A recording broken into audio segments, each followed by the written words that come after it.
Share क्या होता है? तो देखिए, किसी कंपनी के पास 100 शेयर है और उन 100 शेयर में से आपके पास एक शेयर होता है, तो आप उस कंपनी में 1% के मालिक हो जाते हो। तो अगर कंपनी प्रॉफिट में जाती है और कुछ कमाती है तो आपको उस प्रॉफिट का 1% हिस्सा आपको मिलेगा।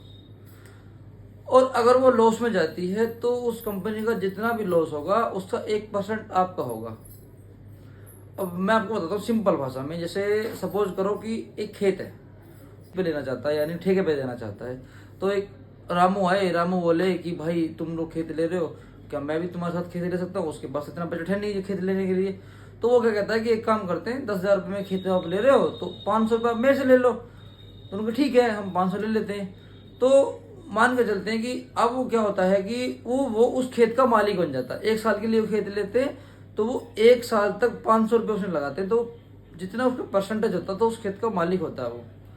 और सेम वही शेयर होता है। शेयर का मतलब होता है हिस्सा, हिस्सेदारी लेना, ठीक है। और जब से वो खेत में से पैदावार होगी तो जो पैदावार में से प्रॉफिट होगा वो सीधा 500 रुपये के हिस्से में जो भी उसका रेशो होगा उस रेशो में मिल जाएगा।